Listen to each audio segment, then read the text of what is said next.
Ay, sí, logrado. Eso, muchas gracias. Ya, entonces ahora sí vamos a partir. Entonces, muchas gracias, bueno, a las 8:30, bueno, y a los que están hoy día, Rodrigo, Catalina, Laila. Bueno, presentarme, yo soy Ricardo Ramírez Barrantes. Trabajo para la Universidad Andrés Bello en Viña del Mar. Soy tecnólogo médico de formación, pero nunca ejercí. Me dediqué a la investigación y he pasado por varios momentos que quizás se van a reflejar un poco en la presentación, desde la biología celular, molecular, la fisiología neuronal, a fenómenos ahora como más cognitivos, que es que es como mi línea de interés ahora. Y estamos en la UNA formando este movimiento que es un laboratorio de neurociencia y bienestar. ¿Sí?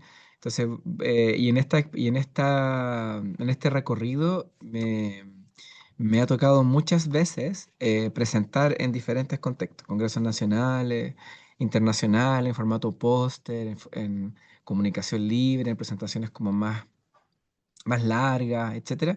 Entonces, y también durante mi formación doctoral tuve ciertas directrices sobre cómo comunicar resultados.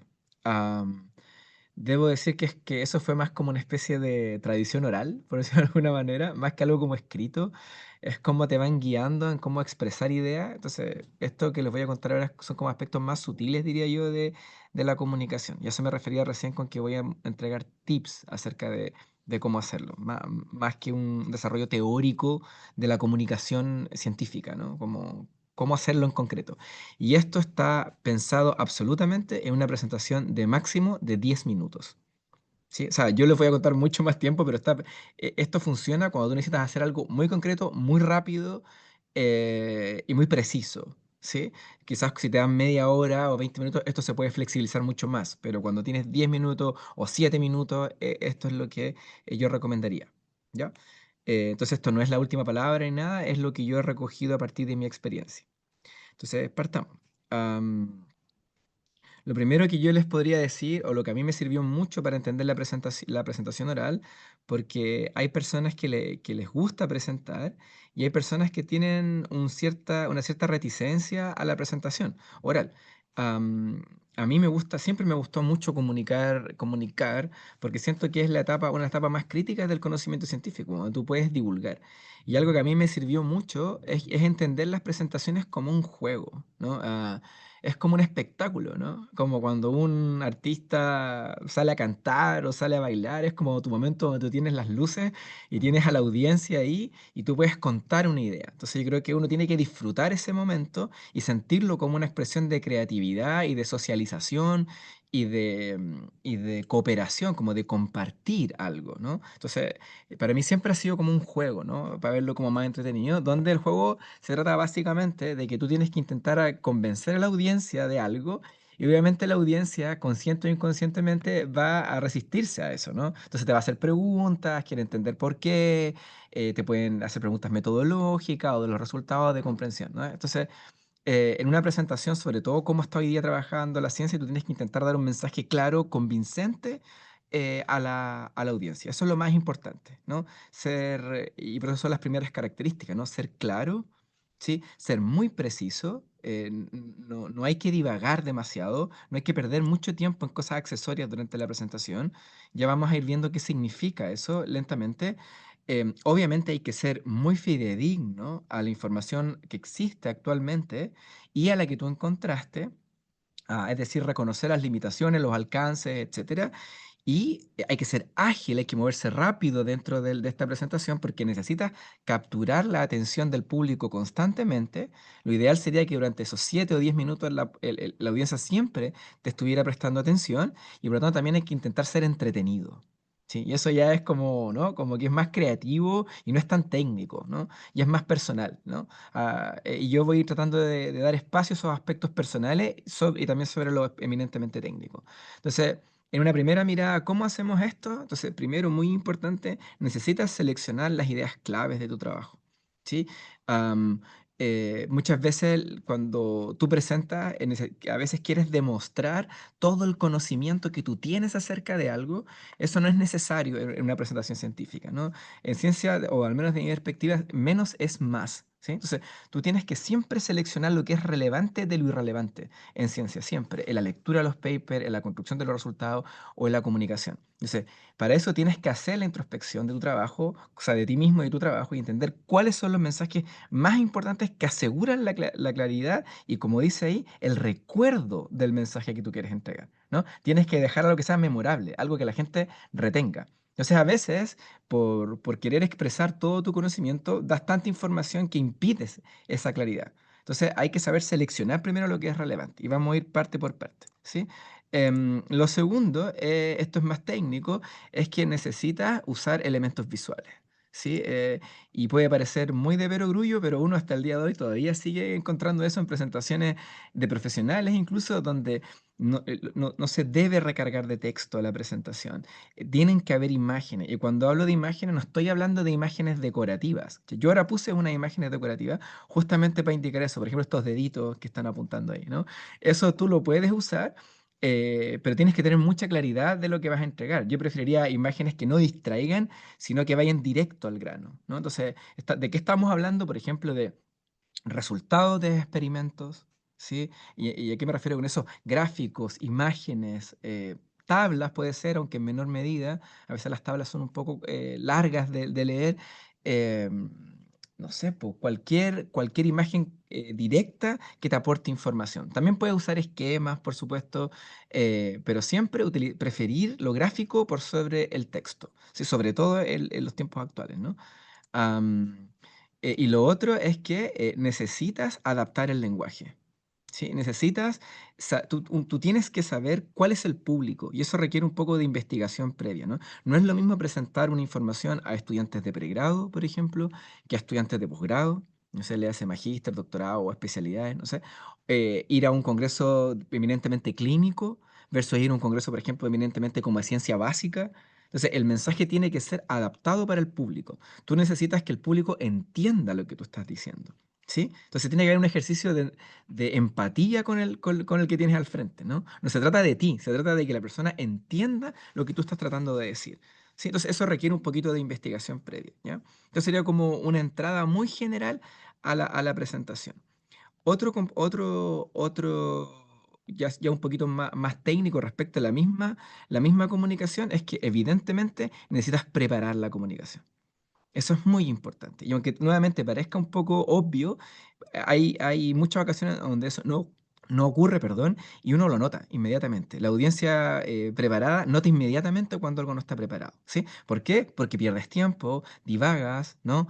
Repites conceptos, te saltas cosas. Entonces, eso no debe ocurrir. Entonces, siendo como Super Mateo, uno debe tener absoluta claridad de lo que vas a decir en cada uno de los elementos que tienes en la diapositiva. Eso tiene que estar preparado, registrado, ¿no? Ese es el primer nivel. ¿M? Son 10 minutos, no es tanto. Entonces tú tienes que tener claro lo que vas a decir. ¿Sí? Nuevamente tienes que hablar claro y tener un ritmo en la presentación. Eso también es bien importante. No tienes que ser acelerado, por ejemplo. Yo tiendo a ser acelerado muchas veces, como que me apuro mucho. Es mi forma, es mi ritmo, pero hay gente que puede tener un ritmo diferente. Pero cuando me refiero a ritmo, me refiero a que no puedes presentar todo en el mismo tenor de la misma manera, ¿sí? Tiene que haber momentos donde tú digas, esto es relevante y tú lo tienes que enfatizar con el ritmo de la presentación. Detenerte en un lugar, cambiar el tono de voz, tomar de tus momentos para generar silencio, para que la audiencia entienda la importancia, ¿sí? No puede ser todo plano. Digamos, no así como un discurso donde la gente no entienda qué es lo relevante de lo irrelevante. Entonces, tiene que haber ritmo. Sí, esto es lo que les decía recién, tiene que haber entusiasmo, ¿no? Y como tú te sabes la presentación, te tienes que sentir seguro. Probablemente en un congreso, esto yo siempre le digo a mis estudiantes, probablemente el que más sabe del tema ahí vas a ser tú. En un congreso. Y puede que haya algunos expertos que tú conoces, pero frente a la audiencia, probablemente el que más sabe de los experimentos eres tú, si tú lo hiciste. Entonces tienes que ir con esa seguridad a presentar. ¿Sí? Para que te sientas cómodo dentro del escenario, ¿no? Mantener contacto visual con la audiencia, con el público, eso también es muy importante, ¿no? Usar la comunicación no verbal para transmitir lo que tú quieres entregar, ¿no? Eso también es relevante. Por otra parte, lo que les decía recién, adaptar el mensaje a la audiencia.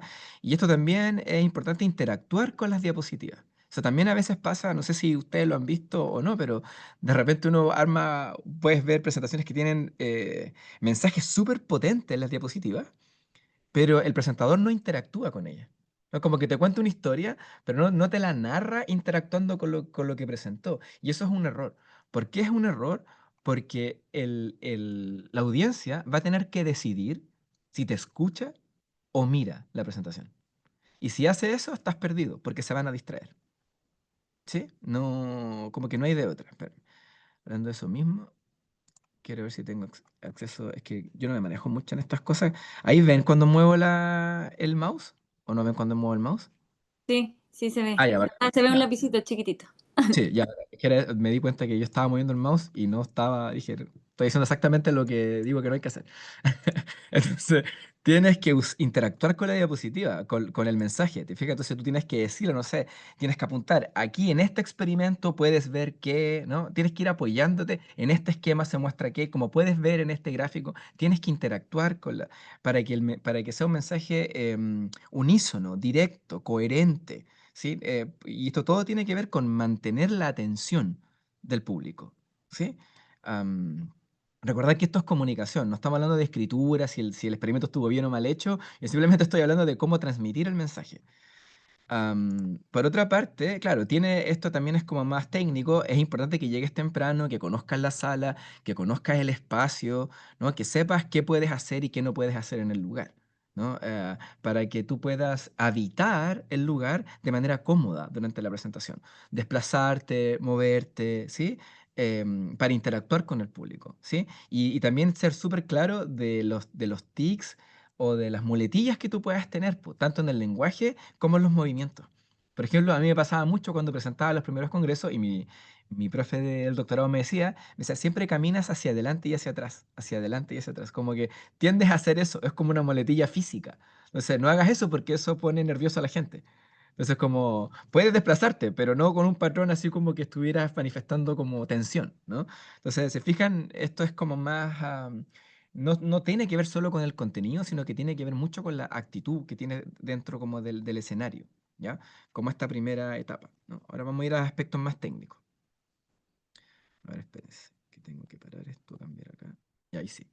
Ahora, dentro de las generalidades de la estructura de la presentación, ya como más directo al contenido, mi consejo es que si no tienes mucha experiencia presentando, que te quedes con lo simple.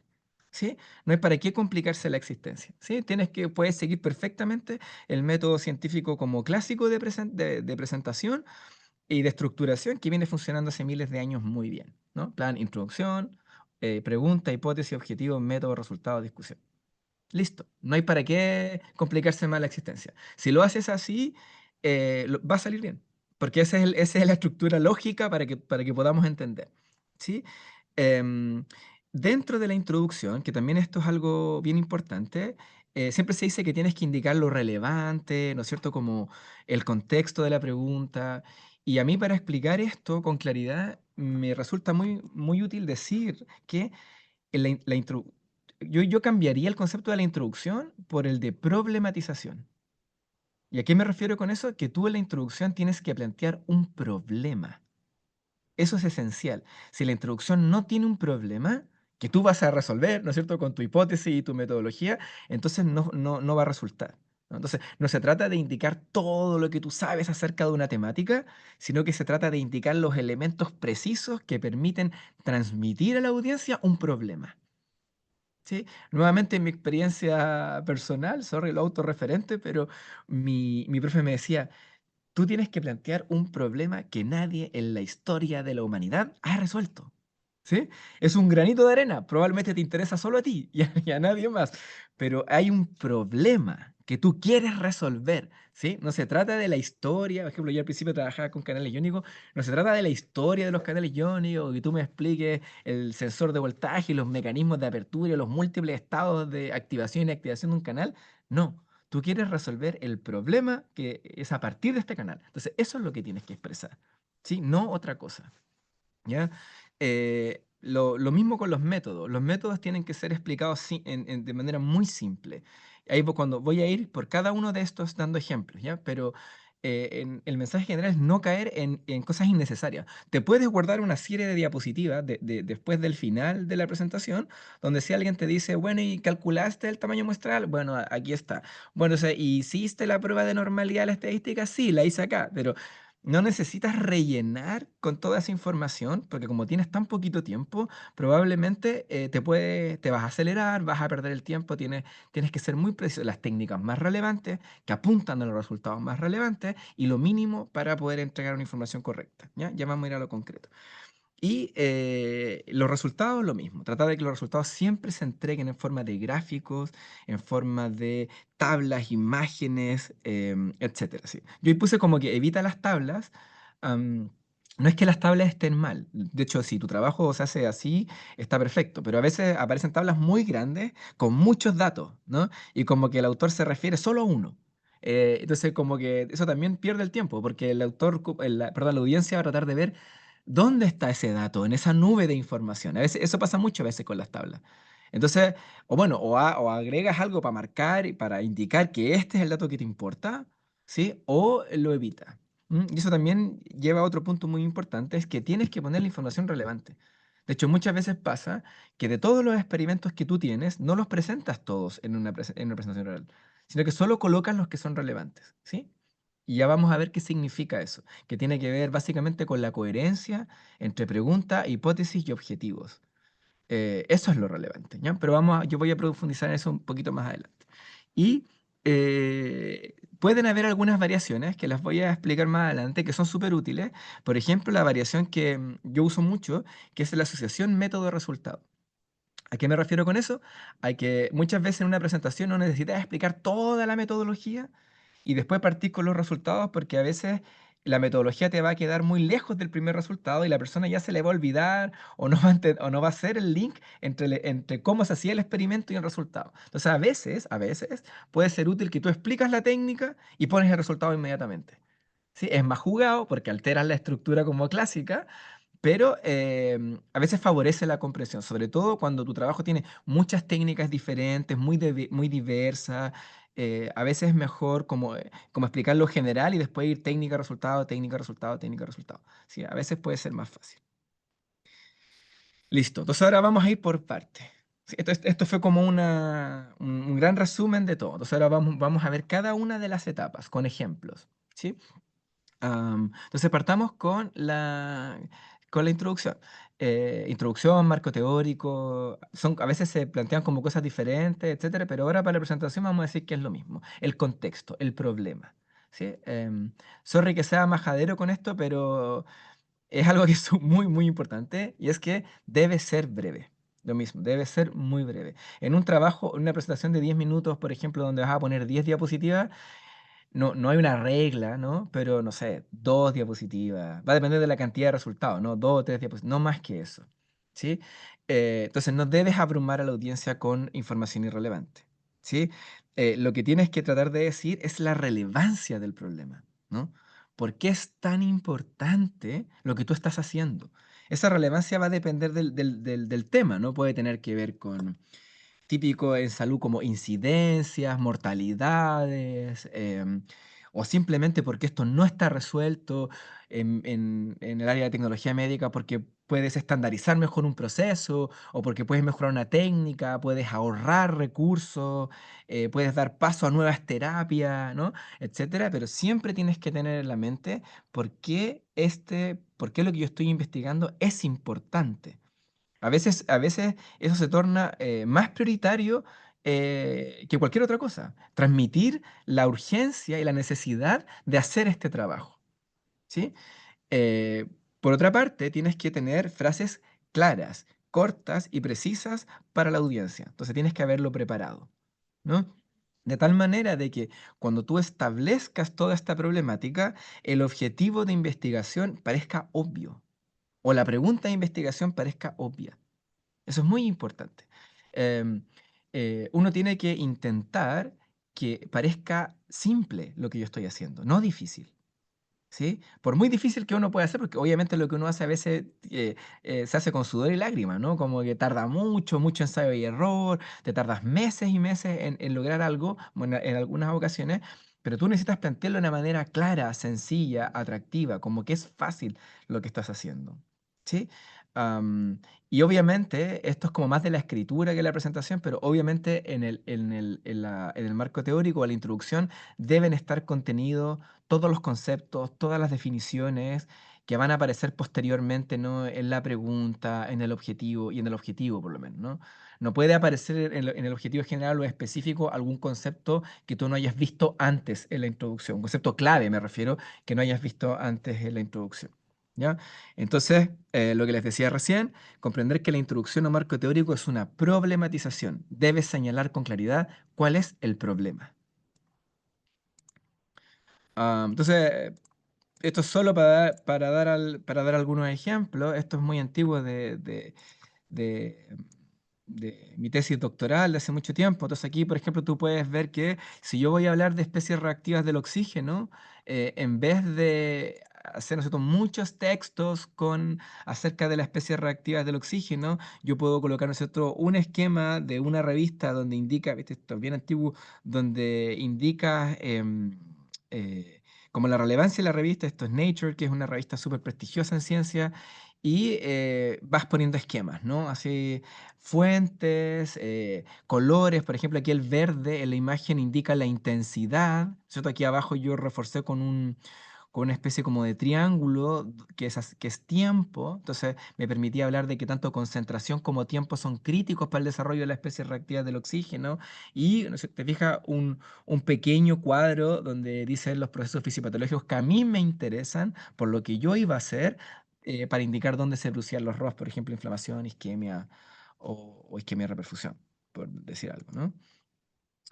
Bueno, ahí después aparecía la idea de los mecanismos antioxidantes. Entonces, una vez que colocaste esto, ¿cierto? Puedes animar y decir, bueno, esto causa tales efectos deleterios, en este caso, alteración de la homeostasis y finalmente muerte celular, que era lo que yo hablaba, muerte celular de neuronas, por ejemplo.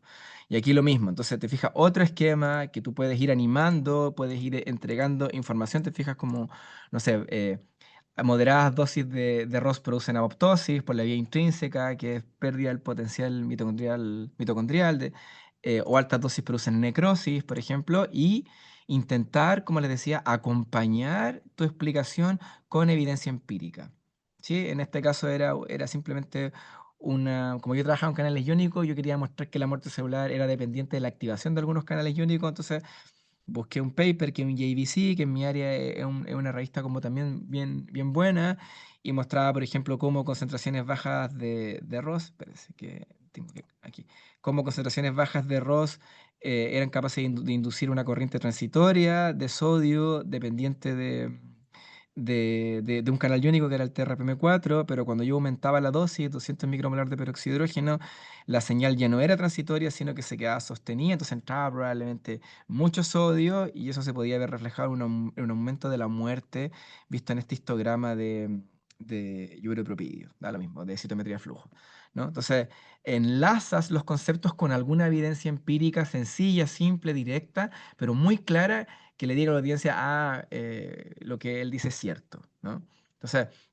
quizás aquí otro mensaje como clave, si tú quieres convencer a la audiencia, la idea es que la audiencia eh, no tenga que creer en demasiadas ocasiones lo que tú le estás diciendo, por decirlo de alguna manera, ¿no? Si tú le dices las dosis altas de ROS producen necrosis, sería bueno que tú le demostraras con algún experimento que eso ocurre. Que yo entiendo que no necesariamente tienen que ser como especialistas en el área, pero este esquema de citometría de flujo lo demuestra, por ejemplo. ¿Sí? Entonces, tienes que mostrar evidencia que está a favor de lo que tú estás diciendo, por ejemplo, en la problemática.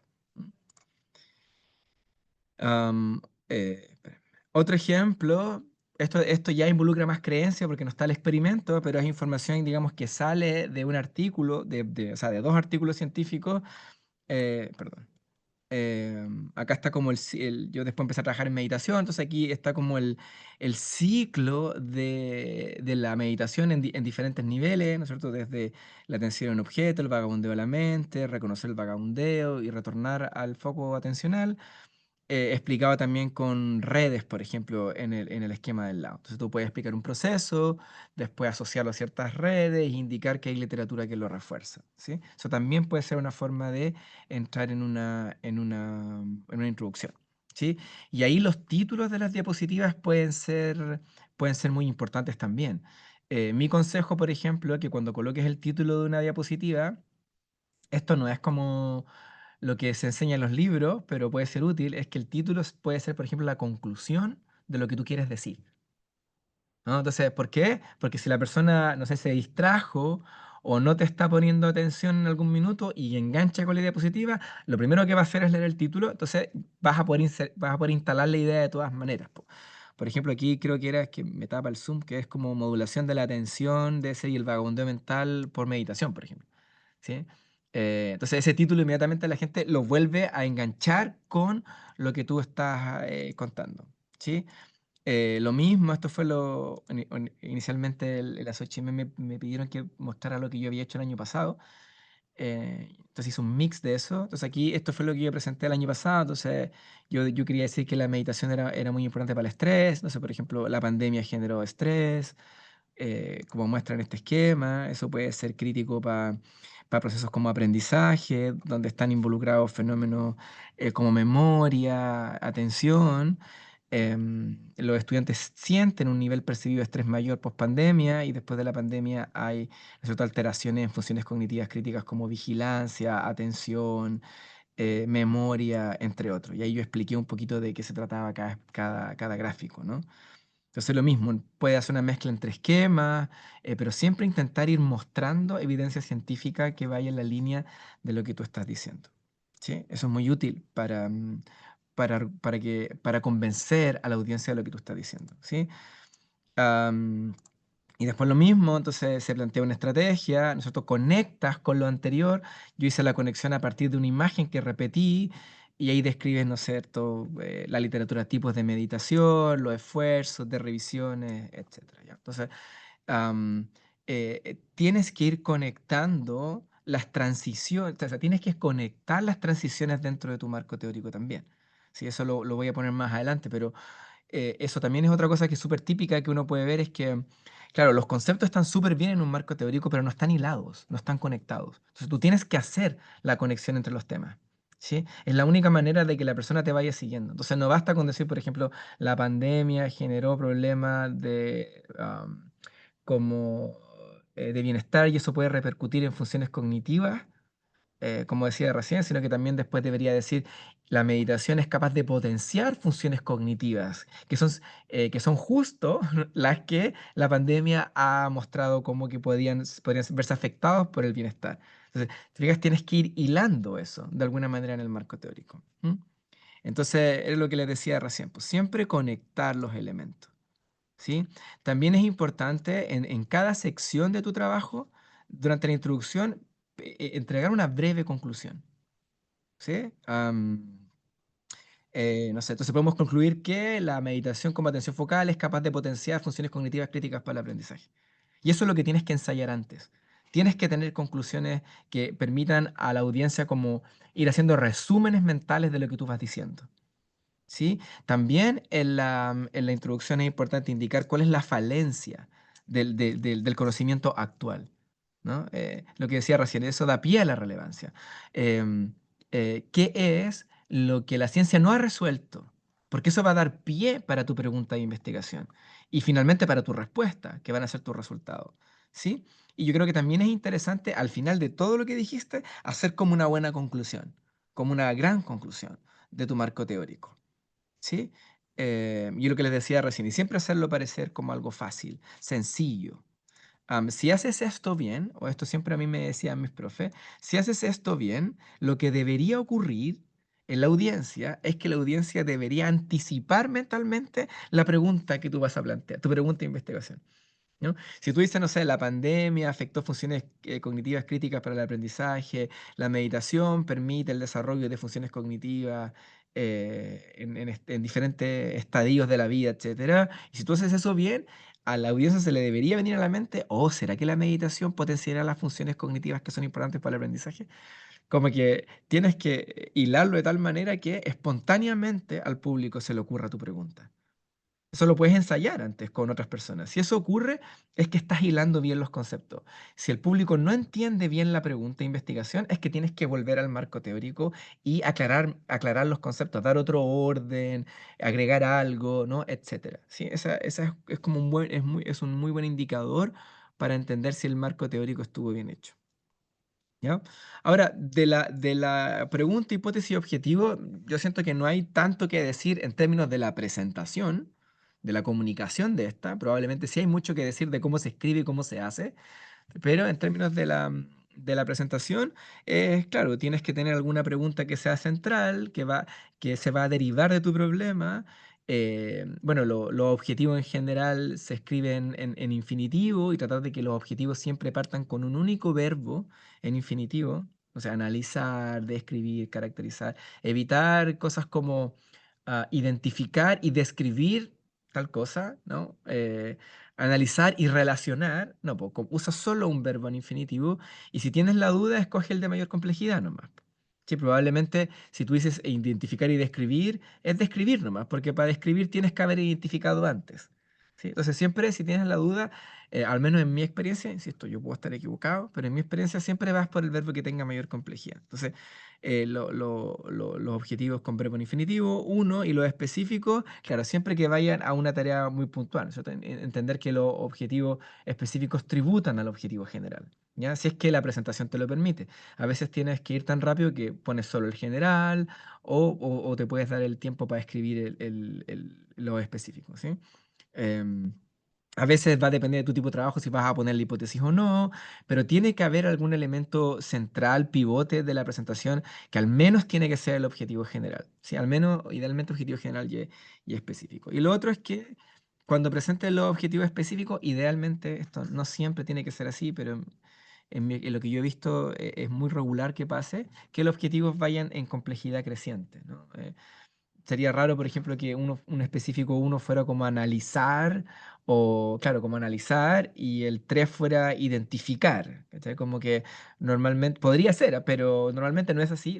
Normalmente el último objetivo es como el más complejo de todos, o al menos, insisto, en mi experiencia. ¿Ya? Yo diría que pregunta, objetivo, hipótesis no es más que eso. ¿Mm? Hasta acá. ¿Cómo vamos? ¿Vamos bien? ¿Se entiende? ¿Alguna pregunta, alguna duda? No, impeque, impeque, impeque. Súper, súper. Gracias. Hola Paulina, no te había visto. ¿Cómo estás?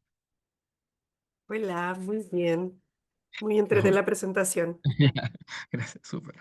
Entonces, vamos, metodología. Aquí hay muchas estrategias, muchos estándares, siento yo, como dependiendo del área, como de la disciplina, por decirlo de alguna manera. Por ejemplo, ahí al principio venía como el área de la biología celular, molecular, como toda esa área, y como que la técnica se lucía más en los resultados y como los aspectos como estadísticos, etcétera, como que uno asumía que la gente lo sabía.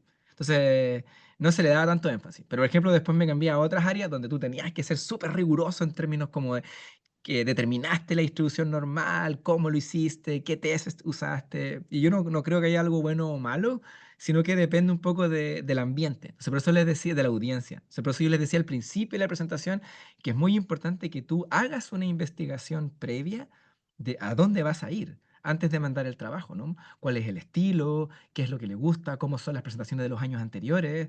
Que tú investigues bien dónde vas para que puedas ajustar tu presentación a la audiencia. ¿Ya? Entonces, en términos generales, yo diría que, claro, es importante indicar el diseño, como qué tipo de estudio estás haciendo, brevemente, indicar los procedimientos claves, o sea, cuáles son los experimentos claves que tú hiciste, cómo lo desarrollaste. Probablemente en 10 minutos no vas a tener todo el tiempo para explicar cada paso específico y en detalle, pero sí tienes que decir cuáles son los elementos claves po, del experimento. ¿Ya? Después voy a dar unos ejemplos como para hacerlo más concreto. Entonces, nuevamente, no perderse, no tratar de demostrar todo lo que yo sé o todo el detalle, sino que tú vas a demostrar cuánto sabes si eres capaz de decir exactamente lo preciso. ¿Para qué? Para que la audiencia lo entienda. ¿sí? La presentación lo puedes ver como un acto también de generosidad. No estás pensando en ti, estás pensando en si el público lo va a entender. Y el detalle, tú te lo guardas, como te decía, con las diapositivas que pones después o en la discusión. Pero lo importante es que el mensaje se entienda. Entonces, y en la metodología a veces tú te pierdes, como que empiezas a hablar mucho de eso y la gente después ya como que se olvida del objetivo, ¿no? Entonces hay que evitar eso, ¿no? Y nuevamente, como en todas las partes de la presentación, apoyo visual. ¿Sí? Usar apoyos visuales, eso es crítico, ¿no? También es importante, bueno, se me olvidó, indicar el detalle de la muestra, si es relevante, criterios de inclusión, exclusión, si es necesario o no. ¿Ya? Y obviamente y ser siempre conciso, como les decía. Entonces, por ejemplo, esto fue lo que yo puse en las 8:30 del año pasado. Quizás fue demasiado conciso, pero tenía muchos experimentos que quería contar, hartos experimentos entretenidos. Entonces, yo solo puse el objetivo general. Dije la pregunta de investigación de manera oral al final de la introducción, porque el año pasado a las 8:30 el esquema era, ¿cómo decirlo? Era muy preciso, ¿no? Como había un formato, había una cantidad de diapositivas, como que era muy, de hecho habían como, incluso como hasta estructuras de las diapositivas. Onda, que esto como azul y blanco, no daba mucho espacio a tu creatividad, tenías que seguir el formato que ellos te habían dado, que está bien, para que todo se viera uniforme, entonces yo me tuve que adaptar a eso. Entonces yo usé la estrategia asociación método-resultado, esa fue la estrategia que yo usé. Entonces en esta primera metodología lo uní con el objetivo general y solo hice un pequeño punteo muy simple, como de las condiciones básicas, ¿no? Estudio cuasi experimental, corte de un mes, 40 estudiantes de 2 universidades, hice varios tests, dije yo, que los voy a contar en la medida en que vayan apareciendo. Chao. Y le dediqué una diapo un poquito más compleja, que tampoco es tan compleja, a la intervención, porque yo quería que la gente entendiera que el método de meditación que yo estaba proponiendo no era mindfulness, básicamente. Sí, porque como que hoy día uno siente que mindfulness es meditación, como que fueran sinónimos. Y mindfulness es un tipo de meditación o una estrategia para inducir la meditación. Y este era un método diferente que derivaba de la práctica del yoga. Entonces me tomé unos instantes para hablar del método. Y ahí me detuve en la metodología, para explicar este método que yo estaba creando. O sea, estaba basado en literatura científica, etcétera, pero lo que yo estaba proponiendo. Entonces, 3 técnicas: relajación, escaneo corporal y concentración. Cómo fue la intervención: 3 veces la primera semana, y la segunda, algunas presenciales, otras online, y una tablita de, no dije todos los tiempos, sino que en la medida en que la persona se iba habituando a la práctica, las prácticas iban evolucionando, dándole cada vez más tiempo a la concentración, que era la práctica más profunda, algo así. Y una fotito, digamos, de cómo se ejecutó la práctica. Listo. Entonces, ¿se fija? No dije mucho de las pruebas cognitivas, ni de la electroencefalografía, ni nada de eso en ese momento, porque sentí que era demasiada información para entregárselo a la audiencia en esa parte. Como que me lo guardé. Dije, esto es lo general, y cuando fui a los resultados, empecé a hacer la asociación. ¿Sí? Entonces, por lo menos aquí en Viña, en tecnología médica, nuestros estudiantes, yo dirijo los seminarios de investigación y les recomiendo mucho esto, porque facilita la comprensión, aunque siempre les digo que puede ser un poco jugado, tiene que salir bien para que no resulte confuso. Entonces, ¿cómo uno lo puede hacer para que salga bien? Lo que aparece en este punteo. Entonces, si vas a hacer la asociación método-resultado que le llamo yo, entonces sí tienes que poner una diapo de método, pero lo general, como le mostraba recién: tipo de estudio, muestra, criterios de inclusión y exclusión, si es necesario, o cualquier cosa que se repita en todos los objetivos para que no lo digas 2 veces. Si se requiere un rigor estadístico, indicar, pues, se determinó la normalidad, si la población era normal, se usaron tales test, si no tenía expresión normal, eran tales test en todos los experimentos. Y un asterisco indica un P menor a 0,05, listo. Y no lo vuelves a decir. Y después los resultados indican lo que es diferente nomás. Entonces, todos esos elementos comunes los pones al principio. Y después, como les decía, vas a ir explicando en los resultados, metodología 1, resultado; metodología 2, resultado, así. ¿Ya? Entonces, veamos un ejemplo nuevamente de lo que presenté el año pasado. Entonces, entre otras cosas, mostré los efectos de la meditación en memoria de trabajo. Entonces, nuevamente, esquemas, figuras, como les decía yo, que podía ser útil. Entonces, aquí, claro, uno usa algunas palabras claves como OSPAN es un test de memoria de trabajo que se denomina NBAC porque requiere que tú recuperes una serie de letras intercaladas por números. ¿Sí? Entonces, dame un segundo. O sea, aquí interactúas con la imagen, ¿no? ¿Y cómo lo haces? Se le presenta en un computador una letra, después el estudiante debe resolver un problema matemático donde se le va a presentar un resultado, él debe indicar que si esto es verdadero o falso, y este proceso itera de 3 a 7 rondas, y en algún momento la prueba para y te dice, ¿podrías indicarme las letras en orden? ¿Sí? Y para esto el estudiante debe tener un 75% de eficiencia en las pruebas matemáticas para asegurar que él esté efectivamente usando su memoria y su atención para resolver la tarea. Diga, eso nomás. Esta prueba tiene mucho detalle, pero con eso yo consideraba que era suficiente para que la audiencia entendiera la esencia de lo que yo quería hacer. ¿Sí? O podrías partir, perdón, quizás me faltó decir que podrías partir con una definición. La memoria de trabajo es la capacidad que tienen los seres humanos de retener información por un tiempo determinado. Para medir esto, se usa una prueba OSPAN, NBAC, chalala, y avanza. ¿Sí? Ah, yo esto lo paría con otra prueba que les presenté juntas y decía otra tarea, por ejemplo, que es para medir atención sostenida, que es la capacidad que tiene un individuo de mantener su atención en un punto específico a través del tiempo. Lo hicimos a través de una tarea que se llama SART, de tipo go, no go, donde la persona tiene que hacer algo en un momento y luego no. En este caso era apretar la barra espaciadora cada vez que aparece cualquier letra, excepto la F. ¿Sí? Y ahí yo dejo, te fijas, dejo un espacio intencional en silencio, porque yo sé que la persona tiene que repetirse en su mente y decir, ah, en la F no tiene que apretar. Entonces tú paras ahí. Él tiene que apretar la barra espaciadora cuando aparezca cualquier letra, excepto la F. Entonces, te fijan, haces un matiz, cambias el ritmo para que la persona entienda eso, porque eso es lo que tú necesitas que él entienda. Es lo único que necesitas que él entienda para que te puedas seguir los resultados, ¿sí? am, como lo muestra la imagen, por ejemplo. Y nosotros vamos a medir por ejemplo, la eficiencia de la tarea, es decir, cuántas veces se equivoca haciendo esto o no, antes y después de la meditación. Ya. Y ahí se presentan los resultados. ¿Te fijas? En esta estrategia, por cómo me lo planteó la Xochimeb en el formato que nos pedía, yo creo que me sentí que era más útil poner una pequeña leyenda abajo, aunque la verdad es que no interactué demasiado con la leyenda durante la presentación. Pero si se fijan acá en los resultados, que a mí perdón, que el Zoom como que me tapa eso, pero que dice meditación modula, probablemente debe decir la memoria de trabajo y la atención sostenida. ¿Se fijan? Aquí hay un truco donde yo en el título de la diapo le digo lo que debería pensar. ¿Sí? Uno puede creer que si esto está bien o está mal, evidentemente, porque le estás como induciendo a la persona que piense lo mismo que tú. Yo podría titular ahí como efecto de la meditación sobre la memoria de trabajo y la atención sostenida. ¿Te fijas? Ese sería un título más neutro, ¿no? Entonces yo lo intenciono. Le digo, la meditación modula la memoria de trabajo y la atención sostenida. ¿Eso por qué?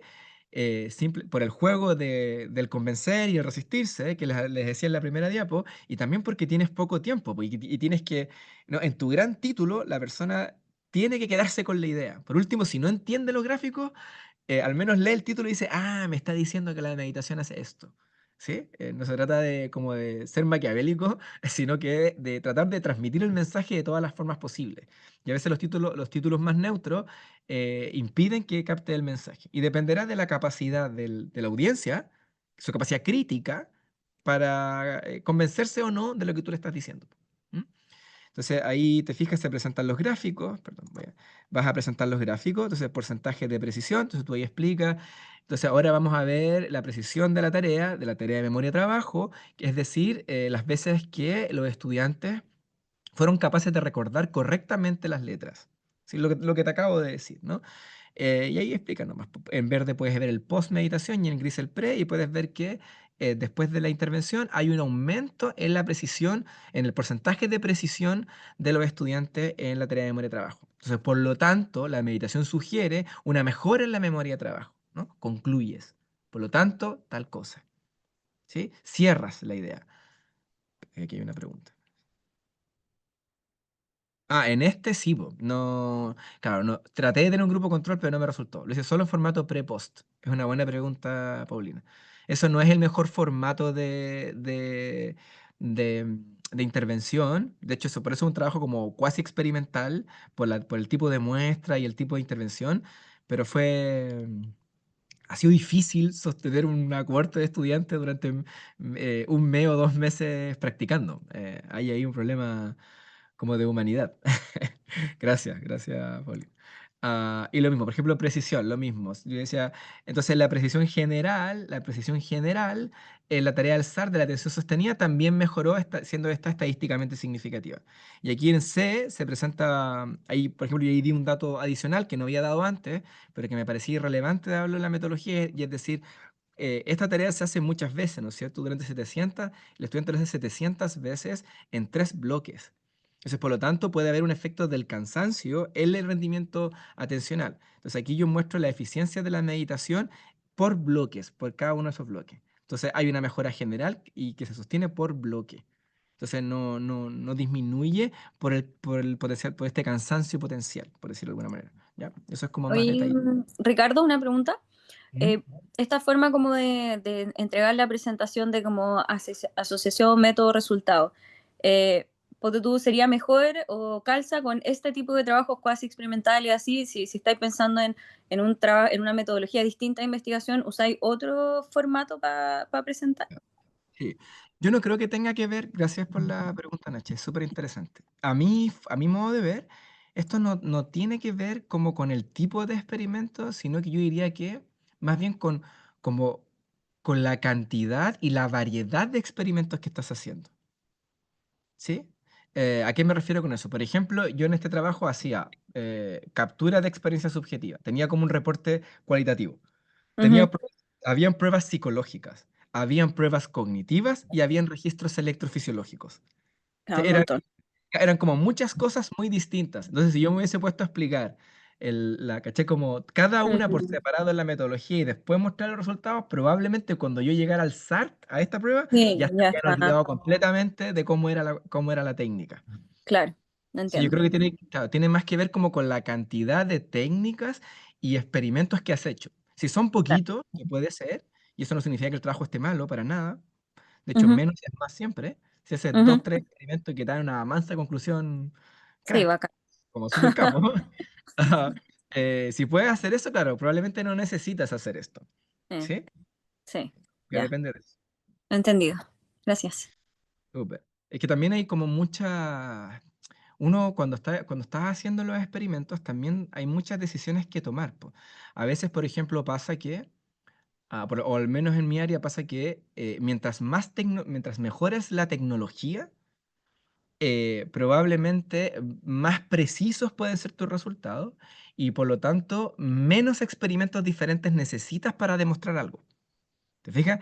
Yo tengo un electrodo de 32 canales, porque es el electrodo más chiquitito. Entonces, probablemente si tuviera uno de 128, podría tener una resolución como súper bacán y saber específicamente qué nódulo o qué ¿Dónde? parte del Claro. cerebro. Claro. Entonces, Mm, como si tú no tienes porque tener más tecnología significa tener más recursos. O sea, claro. ocurre porque tienes más recursos. Entonces, Sí, sí, si no tienes tantos recursos, quizás es inteligente usar diferentes estrategias que apunten hacia lo mismo y que den resultados similares. claro. ¿Sí? Entonces ahí como Sí, que le da sí. más robustez al dato igual, pero eso va a significar que vaya a tener muchas técnicas diferentes y vaya a tener que explicarlas todas. Exacto. Esa es como la lógica, en el fondo. Ya, ya. Bueno, gracias, entiendo. Ah, eso. Este es otro, bueno, este es otro como de biología molecular, como simplemente para mostrar que se puede hacer de muchas formas. Esto era un experimento de citometría de flujo, no sé si lo conocen, que es una técnica de fluorescencia que permite detectar una serie, demasiados parámetros fisiológicos, célula a célula. Es un contador de células de fluorescencia, ¿sí? Y que tiene canales y fotomultiplicadores. Entonces aquí lo mismo, la citometría de flujo es una técnica así como súper compleja, o sea, no es así tan compleja, pero que podrías hablar mucho de ella. Entonces tú simplemente dices, yo usé 2 sondas, una para medir función mitocondrial, otra para medir integridad de membrana, que fluorecen en 2 intensidades distintas. Aquí está el espectro, ambas se excitaban a 488 nanómetros. Y aquí puedes ver cómo la rodamina se capta con un filtro de 530 y el yoduro propidio lo vamos a captar con un filtro de 585. O sea, tenemos 2 señales que se detectan en canales diferentes. Ahora vamos a ver lo que resultó, por dar un ejemplo, ¿sí? Y aquí, claro, pues este es el resultado, ¿no? Este es el gráfico bivariado, te fijas, de rodamina con yoduro propidio. No me voy a extender mucho en esto, pero Te fijas, yo hablé de la rodamina y el ibupropidio porque los ejes que yo voy a mostrar a continuación son de rodamina y ibupropidio. Por eso es relevante hablar de eso. Yo pude haber hablado de cómo es la rodamina, cómo entra la mitocondria, o el tamaño del ibupropidio, que es un intercalante de ADN, etcétera, etcétera. Pero si tengo 10 minutos, no me sirve. Tengo que decir así como muy corto. La rodamina es verde, el propidio es rojo. Claro, me faltó decir si la célula está muerta, entra los dos, si es necrosis solo propidio y si es apoptosis solo rodamina, por decir algo así. Claro, esto en un ambiente de fisiología, la gente lo capta al tiro. ¿Y por qué lo digo? Porque son los ejes que yo voy a mirar. Bueno, aparecen aquí los resultaditos a diferentes concentraciones ah, del estímulo que iba a usar, peróxido de hidrógeno, y en las dos condiciones experimentales que era una línea de células X y otra línea donde yo sobreexpresaba un canal iónico y veía el efecto. ¿Ya? De esto no, siento que no es tan relevante decir algo. De los gráficos sí puede ser útil decir algo, que recién no lo dije. Cuando tú vas a expresar un resultado de un gráfico, sobre todo de un gráfico, lo primero que tienes que hacer es indicar los ejes. Los ejes. Este también es un truco que me enseñan. O sea, si yo voy a mostrar este gráfico y tiene un montón de información ahí, y yo necesito que mi audiencia lo entienda, lo primero que tienes que decir son los ejes. Entonces, en este gráfico, aquí, perdón, déjenme usar perdón, que se me olvidó usar uso el mouse y no, creo que no lo ven. Entonces, por ejemplo, acá, en este gráfico, entonces yo digo, Am, este es un gráfico de viabilidad. Claro, das el título del gráfico, obviamente. Este es un gráfico de viabilidad, donde vamos a ver la probabilidad de encontrar una célula viva en el eje Y versus la concentración de peróxido de hidrógeno en el eje X. A menos como yo lo aprendí, eso es lo primero que tienes que decir, porque ahí asocias las variables inmediatamente. La persona tiene que entender, el peróxido de hidrógeno le va a hacer algo a la viabilidad. ¿Sí? En segundo lugar, tienes que indicar las condiciones que están en el gráfico. Y vamos a comparar una línea celular wild type parental versus la misma línea donde se le sobreexpresó el canal. Y de hecho podría ser más detalle. Vas a ver esta línea parental, no sé, en los triángulos y esta línea que es la misma que sobreexpresó el canal en los círculos. ¿Sí? Y después contáis la historia. En este caso es la viabilidad con ese 50 diferentes, eso ya es como más técnico. Entonces, lo mismo en este gráfico de barra. Entonces, aquí también puedes decir lo mismo. Aquí se ve la probabilidad de estado vivo versus una concentración muy alta de peróxido de hidrógeno que yo demostré que mataba las células en el experimento anterior, pero ahora comparado con un activador específico del canal, que está acá, que es capsaicina, que es CAP, y explicas el gráfico. ¿Sí? No sé, pues aquí capsaicina 250 milimolar aumenta la probabilidad de célula viva siendo estadísticamente significativa, solo en la línea que sobreexpresa el canal. ¿Fijas? Como paso a paso la explicación. Y CPZ es el inhibidor. Y ahí tú puedes decir efecto que es revertido por el inhibidor del canal. ¿Sí? Entonces, cuentas toda esta historia y ahora concluyes. Mostraste el resultado y ahora concluyes algo. Tienes que concluir. Y eso lo puedes poner como una frase escrita en la diapo o como el título de la diapositiva, como les decía recién. Entonces, a partir de esto podemos concluir que la expresión del canal, en este caso TRPV1, protege de la muerte celular inducida por estrés oxidativo. ¿Sí? Entonces, nuevamente, por mucho que tú te hayas perdido o no en la diapositiva, al menos te quedas con la idea de lo que la audiencia se debería quedar con la idea que tú quieres transmitir. El nivel de profundidad de comprensión va a depender de cuánto la audiencia te puede seguir y tú tienes que ser lo más claro, etcétera, etcétera. Pero por último, si eso no se logra, se va a quedar con la idea en la mente, porque le vas a ir concluyendo entre experimento y experimento. ¿Sí? Ya, ya me queda poquito. Em, Esto es lo que... Entonces, 100 tips. Siempre indicar la conclusión del experimento. Esto es fundamental. Siempre concluir con algo. Am, Eso, la conclusión puede aparecer escrita para reforzar la comprensión de la audiencia. Y otra opción, como les decía, es poner el título de poner la conclusión en el título de diapositiva. Y esto es como intencionar, como les decía yo, ¿no? Yo no, en mi opinión, ustedes podrán discrepar, no creo que eso sea algo necesariamente incorrecto, sino que es una forma de asegurar que el mensaje le llegue a la audiencia. hasta aquí. ¿Cómo vamos? ¿Alguna pregunta, alguna duda, alguna queja o comentario?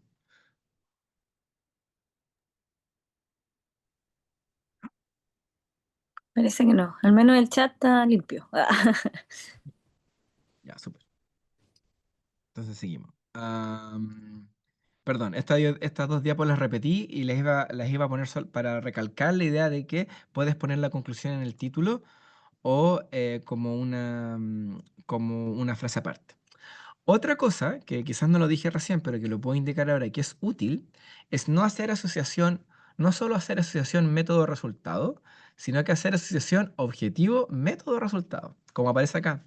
Entonces tú dices, por ejemplo, para responder mi primer objetivo, que era registrar el efecto de la expresión de TRPV1 en un ambiente oxidativo, entonces hice esta técnica y obtuve este resultado.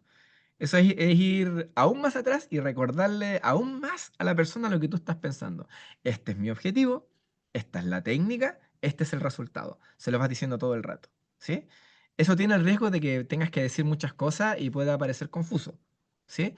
Como que depende del dominio que tengas tú para ir haciendo énfasis y marcando el ritmo. Pero también puede servir recordarle como por qué estás haciendo ese experimento.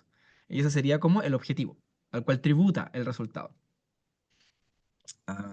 Eso. Y ya como para ir terminando, la idea de la discusión y la conclusión, evidentemente son dos cosas diferentes, pero tú las puedes utilizar, em, lo puedes hacer juntos o separado, va a depender de ti. De hecho, hay muchas revistas o muchos lugares donde la conclusión no se coloca como una parte, como un elemento aparte, sino que tú discutes y como que lo último que dices de la discusión es la conclusión, o lo puedes poner como cosa separada. Entonces, nuevamente, lo mismo de siempre. Ser preciso, ser claro. A eso me refiero a que escribir conclusiones cortas, si las vas a escribir de una línea o de dos líneas, o no sé, o de tres líneas, pero que sea corto. Puedes usar colores, negritas para resaltar los conceptos importantes. Si vas a hacer una discusión previa, es importante indicar las limitaciones también, entender que tu trabajo eh, no tiene por qué ser perfecto, ¿no? Lo mismo que me preguntaba Paulina si tenía un control o no. Yo dije el año pasado que mi diseño es un diseño pre-post que podría ser mejorable con una población control, por ejemplo. De hecho, esa es como la crítica básica a mi trabajo y que es correcta y que esa es pertinente. Entonces es bueno indicar esas limitaciones. Ahora, cuando indica esas limitaciones, am, no tienes que convertirte como en un samurái y suicidarte en ese momento. No, no, porque hay veces que me pasa mucho más con estudiantes de pregrado que como que empiezan a indicar las conclusiones y como, o sea, perdón, las limitaciones y como aparece algo como súper terrible y uno dice, está malo todo, entonces, pues, ¿para qué, para qué hiciste el experimento, no? Entonces, tú tienes que confiar en lo que tienes y tienes que decir tus limitaciones, ¿sí? Y a veces eso puedes transformarlo en una perspectiva, ¿no? Entonces, en trabajos posteriores sería interesante agarrar este modelo, usarlo en un caso control, aumentar el tamaño de la muestra para ver si estos efectos son replicables. Fíjense, transforma esto que es un problema en un desarrollo a posterior. Porque es evidente que cuando tú haces investigación construyes líneas. ¿A qué me refiero con eso? Que son trabajos que tú haces durante mucho tiempo. Es difícil que en un experimento como que resuelvas todo lo que tú querías hacer, ¿no? Entonces, este es un primer proyecto o esta es una primera aproximación, ¿no? Y normalmente cuando tú vas a un congreso con el resultado, no llevas los resultados finales, po. O sea, hay mucha gente que usa los congresos. O sea, lo que uno normalmente hace es ir al congreso con algo como con un resultado incipiente o con resultados preliminares para sondear po, con el público, si tiene buena acogida, si funciona o no. En congresos internacionales tú te puedes encontrar con revisores de revistas. Entonces, te fijas como que puedes sondear cómo va el trabajo. Entonces, todas las preguntas que te hacen y los comentarios tú los recoges para mejorar tu trabajo, po, que es el que finalmente vas a publicar. Entonces, si ya llevas con todo determinado, está difícil que lo puedas mejorar. Entonces, uno lleva como resultado, no sé si preliminares, pero no llevas el trabajo completo al Congreso. ¿Sí? Ya, entonces, es importante indicar las limitaciones.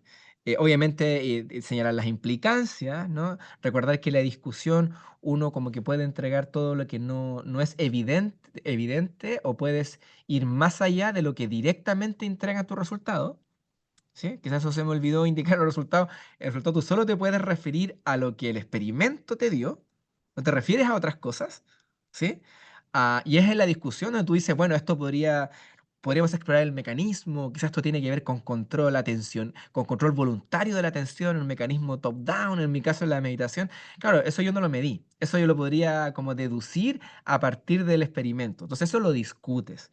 Y necesito más experimentos para comprobar esto, ¿no? Chalala, chalala. Sí, y finalmente, en la conclusión, un mensaje. Yo diría que para mí conclusión es una expresión breve, corta, que sintetiza todo lo que has dicho. Es el último momento que tienes para dejar este elemento memorable en la audiencia. Entonces, la conclusión es algo importante. Tenéis que cerrar con un mensaje potente de lo que tú de lo que tú hiciste, ¿no? Un mensaje, ¿ya? Am, Ahora, esto lo puedes hacer como un punteo o como un esquema. Entonces, por ejemplo, el año pasado lo planteé así como un esquema inicialmente. Bueno, la Xochimilco quería que cerraras como con una cita. Me acuerdo que eso lo encontré bonito, como que no iba tan así como mega conclusión tan científica dura, sino que quería que cerraras como una cita. Y yo terminé con una cita de un monje. Yo practico yoga y aprendí en una tradición y como que traje la cita de ese monje, ¿sí? Pero podría, en un congreso como de ciencia básica, como que te piden así una conclusión que cierre, que sea redondita del trabajo, ¿sí? Y lo puedes hacer con un punteo como aparece acá. O, por ejemplo, esto yo sé que es mucho más técnico, pero también podría cerrar con un esquema. Eso también es súper elegante, como concluir con una figura. Y de esa figura resumes todo lo que habías dicho antes, en un solo monito, por ejemplo, así le decíamos nosotros, en un solo monito. En una sola figura dices todo lo que habías dicho antes, breve, rápido, ensayado, ¿no? Corto, pero lo indicas en ese momento. Y ahí ya estás. Eso era lo que les quería contar hoy día. Está buenísimo. No sé, a mí me sirvió mucho. Como que me gustó mucho no sé, siento que entregaste información que como, bueno, como lo habíamos conversado igual un poco antes, no es un lugar, no hay una parte donde uno diga, voy a leer cómo se presenta algo en un congreso, ¿cachai? Entonces, por lo menos para mí, incipiente en el mundo de la investigación, como que estuvo súper clara, súper buena, súper novedosa, como de cosas que no sabía, ¿sí? Así que muchas gracias. Súper. Qué bueno que te haya servido, Nacha. Sí. No sé si tienen algún comentario o pregunta. Sí, lo mismo por acá, refrescante. Uno está como acostumbrado a, no sé, pues en pregrado y todo, a ver como formatos de presentaciones o cosas que uno como que después empieza a repetir sin pensar más en lo que tú decís de que lo que uno pone en una diapo es con una intención y para ocuparlo. Entonces eso está bonito y que he colgado como con ganas de saber más de cómo son esas dinámicas sociales de congreso, porque nosotros también, pues yo cero experiencia en congreso y cuestiones, y Solo claro, clic. pues está toda esa abogacía con revisores y todo, no sé ahí si tenías algunos otros tips como específicos. O sea, es que yo creo que claro, es que hay como diferentes niveles. Yo creo que uno tiene que ir a un congreso a disfrutar la experiencia científica. Eso es lo primero. O sea, como todo en la vida, pues yo creo que uno tiene que ir como a disfrutar la experiencia. O sea, no sé, pues yo recuerdo que hay gente que le gusta presentar, como es mi caso, y hay gente que presentarle, claro, como que no le gusta tanto, pues. Entonces, pero presentar es parte del método científico, pues. La comunicación de los resultados científicos es donde termina el método, pues, o al menos actualmente, ¿no? Entonces, uno tiene que prepararse para eso. Entonces, lo primero es que congresos, jornadas, workshops, etcétera, son espacios para que tú puedas compartir el conocimiento. O al menos así siempre. Entonces, sin miedo a la crítica, como que tú vas a compartir lo que vas a hacer. Entonces, no sé cómo expresarlo. Yo lo siento como un espacio de compartir, así, genuinamente de compartir. Entonces, Mm, esto es lo que yo hago. Cuéntenme si les parece bien o no. a ver qué yo puedo mejorar, porque el 90% de la gente que va a estar ahí no la vaya a volver a ver hasta el otro congreso. Entonces, como que tranquilidad, como que ve y ahí quieren una buena disposición para aprender. Ese es un primer nivel, considero yo, y que es muy importante. Pero también en un congreso puede ser un espacio donde tú hagas redes, donde tú conozcas gente. Y esto no hay que pensarlo como una forma así como estratégica o no, sino que a veces tú necesitas trabajar con gente, po. A veces tu tema es como muy particular y tú te sientes solo, po. Como que. Piénsalo, Rodrigo, pues si la gente que te rodea alrededor, no sé si tú estás en una U o en un lugar, ¿quiénes están pensando lo mismo que tú? Cuando tú le contás a alguien así, mira, esto es lo que yo hago. ¿Quién te entiende en tu ambiente cercano? Incluso en la U, donde hay muchos investigadores a veces, todos andan en su onda, como en su propia, con sus propias motivaciones. Entonces tú en un congreso te puedes encontrar con alguien que está haciendo algo parecido a ti, po. Entonces a él sí realmente le interesa lo que tú quieres y es como un momento muy bonito, po. Yo hoy día tuve una reunión con una gente, con unos grupos de Sevilla, de un laboratorio de neurociencia del bienestar, y nos reíamos porque como que estábamos pensando lo mismo y como que nos causaba tanta felicidad que hubiera gente del otro continente, por fin alguien que está pensando lo mismo que tú. Entonces, Claro. claro, el congreso es eso, pues es un momento donde conoces a alguien, le dices, hagamos esto juntos, cómo yo podría mejorarlo, preséntame tu equipo y de repente sale una pasantía, un trabajo colaborativo, escribamos un proyecto juntos. Entonces, te fijas, entonces, tiene eso muy bonito el congreso, que parte del compartir. Y también puede tener que ver en un ambiente como más investigativo, más duro, de que tú quieres que tu trabajo se publique, po, porque se trata de eso, al menos como en la ciencia, o sea, no es que se trate de eso, pero es un elemento muy importante para asegurar tu viabilidad como investigador, po. O también, si lo quieres ver como para compartir, pues la escritura también es una forma de compartir. Entonces, a veces tú sabes, hay editoriales, revistas que tienen congresos propios, po, o que patrocinan congresos, o que van a ir. Entonces, tú quieres ir a ese congreso porque probablemente ahí te vas a encontrar con el nivel de trabajo y de presentaciones que tú necesitas tener roce para saber si te da o no te da para para ir a esa revista o a ese ambiente que a ti te interesa. Entonces ahí tú estás atento y dices, y la gente se conoce, po. Entonces en los círculos tú ya conoces como a los famosos, po. Entonces tú sabes ¿no? Si esa persona le gustó tu trabajo o no, o puedes ir y conocerlo, po. Entonces tú presentas y después te acercas a esa persona, no sé, porque a ti te parece importante, donde te gustaría hacer un postdoc o un doctorado, o te gustaría hablar con alguien y le dices, oye, ¿viste mi presentación? Yo soy tanto, me gustaría trabajar contigo. Entonces. Claro, yo no creo que sea algo como insisto, como tan de estratégico que lo lo puede tener, pero también lo puedes tomar como una posibilidad de conectar, de aprender, de tener redes. En el fondo es eso. ¿M? Y no hay Mm, mejor carta de presentación que decir, esto es lo que yo hago, po. ¿Te mm. fijas? Esto es lo que yo hago. ¿Te gusta, no? Si no, ¿cómo mejoramos? ¿Quieres ser mi amigo científico o no? Pero esto es lo que yo hago, ¿no? Eso. Está bueno. Oye, y una Buena. pregunta específica, así como muy puntual en verdad. Cuando tú decís preparar la presentación, a qué punto estamos hablando? ¿Estamos hablando que te aprendí una cuestión de memoria y así y no se improvisa, así como que te sabís todo así letra por letra o tenéis ideas claves en cada diapositiva y las desarrolláis como salga en el momento? ¿Qué tan específico? Sí, la respuesta hecha es depende. Ah, ya. Depende de tu experiencia, de tu Mm, experiencia presentando.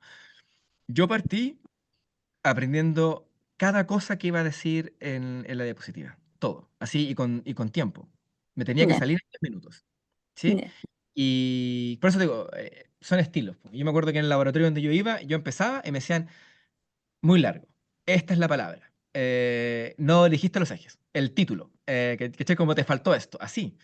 ya. Y alguien lo podría considerar como medio tortura, a mí me parecía fantástico. Acoso, claro. Claro, porque te iban precisando Sí, y te sí, iban enseñando a cómo decir algo que tú te demorabas ahí 20 palabras en 5. sí, claro. Y eso para mí tiene una belleza. O Sí, sea, pues, es bonito. sí, Entonces yo sí. decía, oh, qué capo mi profe, ¿no? Como yo me demoré, no se me había ocurrido decirlo así. Entonces le decía, esto lo tienes que decir así. Y te decían, ya, dilo. Y tú así como, Claro. sí, de nuevo, dilo. Y claro, podría ser un poco intenso en algunos lugares, pero al menos a mí me sirvió para tener como una estructura para Claro. pensar cómo hacerlo. Y al principio sí, yo sabía exactamente lo que iba a decir en cada diapositiva. Y me tomaba el tiempo y decía, me pasé, entonces, ¿dónde acorto? Acá, y me lo aprendía. ¿Sí? Ya. Con el tiempo, claro, eso Mm. lo vas soltando y ya no necesitas. Pero y también tienes que, a ver, yo le digo eso a mi estudiante de pregrado y de repente hay unos que parecen como robots, que están así como, como realmente repitiendo, poniéndole play Sí, a algo. Claro, sí, no caigamos en ese extremo, ¿no? claro. Tienes que entender lo que Parece que estás tengan diciendo. natural. Claro. Claro, porque se te olvida una palabra Y, y ya no puedes seguir. Entonces, no, pues tú tienes que, claro, paso número uno, entender muy bien lo mm, que estás haciendo. sí, ¿Sí? Lo de la memorización tiene que ver con ajustar los tiempos nomás. claro. Pero es eso. Entonces es mejor que te lo sepas todo antes, si no tienes mucha experiencia, para que no falles ahí. Pero Mm, tienes que entender y poder sí, flexibilizar, claro. claro. Claro, no eres un robot, tienes que dar espacio. Y a veces Mm, pasan cosas y a veces la diapo no te pasa y mm, se corta la luz o no sé, pues tienes que saber resolver eso. Y la única manera de resolverlo es sabiendo muy bien todo lo que hiciste. sí, Estudiando, pues. claro. Sí, obvio. Ya. Bueno, gracias. Súper. A ver, no sé, en el chat. No. No, está todo súper claro, parece. Así que muchas gracias, Ricardo. En verdad encuentro que estuvo bacán. No, Y, pero y nada, por recordarle a todos los presentes y todos los que capaz ven esto después grabado que las postulaciones siguen abiertas para los trabajos. La fecha de tope por ahora es el 7 de septiembre, que sería el lunes, creo, pero igual ahí dependiendo de los trabajos que recibamos y comamos, todavía tenemos un poquito de espacio para dar más plazo. Así que motívense a presentar sus cosas, lo que quieran. Domingo 7, gracias, Paula. Así que eso. bien, pues muchas gracias a todos, gracias Nachi por la oportunidad, así que espero que les haya servido harto. Sí, te pasaste. Que estén muy bien, Muchas que gracias. descansen y nos vemos ojalá en el Congreso. Eso.